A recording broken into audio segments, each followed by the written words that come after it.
Nawaz Sharif was born on December 25, 1949, in Lahore, Pakistan.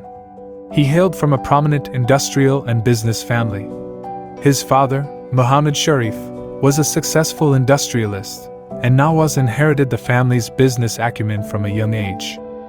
In the 1970s, Nawaz Sharif began his political journey by joining the Pakistan Muslim League (PML). He quickly rose through the ranks and made a name for himself within the party.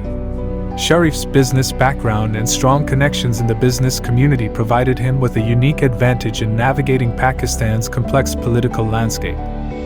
Nawaz Sharif's breakthrough came in the 1990s when he was elected as Pakistan's Prime Minister for the first time in 1990s. During his first term, he initiated several economic reforms, privatizing state-owned enterprises, and promoting economic liberalization. However, his term was marked by political turmoil, including conflicts with the military establishment. Despite facing numerous challenges, Sharif's government achieved some significant milestones. His administration initiated projects like the Lahore-Islamabad motorway, which were instrumental in improving the country's infrastructure. However, his tenure was marred by controversies and allegations of corruption, which would continue to haunt him throughout his political career. The late 1990s marked a period of intense political turbulence in Pakistan. Nawaz Sharif's second term as Prime Minister saw heightened tensions with the military establishment, particularly with then Chief of Army Staff General Pervez Musharraf. These tensions culminated in a dramatic power struggle. In October 1999, Nawaz Sharif's government faced a military coup led by General Musharraf. Following a period of intense negotiations and political intrigue, Sharif found himself in a precarious situation. He eventually agreed to go into exile in Saudi Arabia in December 2000 in exchange for his release from prison and the safety of his family. Nawaz Sharif's years in exile were marked by political isolation.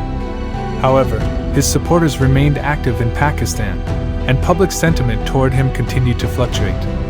Sharif's eventual return to Pakistan in September 2007 was met with much anticipation and fervor. However, Sharif's policies weren't without their share of controversies.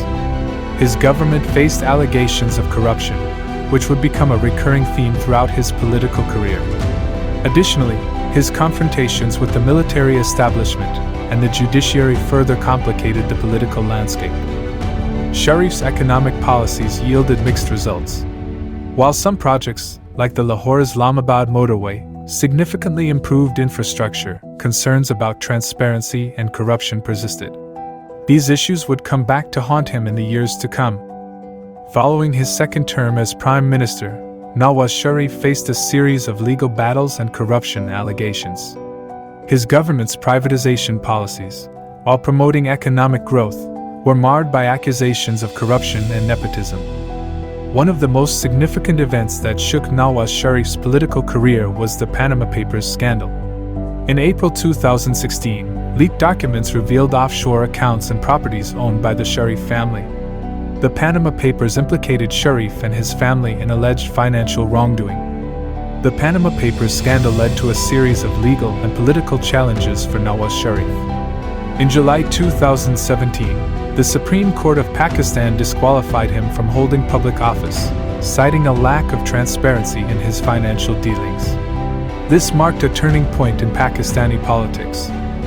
Sharif's disqualification as Prime Minister triggered significant political turmoil in Pakistan. His supporters and opponents clashed over the decision, and this event further intensified the divide between the civil government and the military establishment. Following his disqualification as Prime Minister in 2017, Nawaz Sharif emerged as a central figure in Pakistan's opposition. He was a vocal critic of the ruling government and played a pivotal role in mobilizing opposition forces. Sharif's confrontations with the military establishment intensified during this period. He accused the military of meddling in politics and attempting to manipulate the democratic process. These tensions created a complex and sensitive dynamic in Pakistani politics. The Pakistan Muslim League Nawaz (PMLN), under Sharif's leadership, became a significant force within the opposition. The party rallied supporters and organized protests, challenging the government's legitimacy. The period marked by Nawaz Sharif's role in the opposition was marked by ongoing legal battles, protests, and political instability.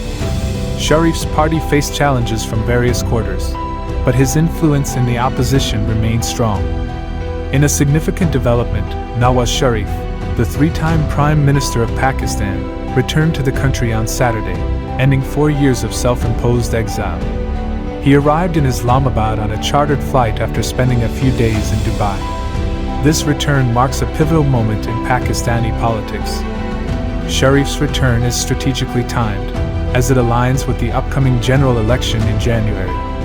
In a statement to reporters, he expressed his readiness for the election and voiced concerns about the country's current state, emphasizing the need for positive change.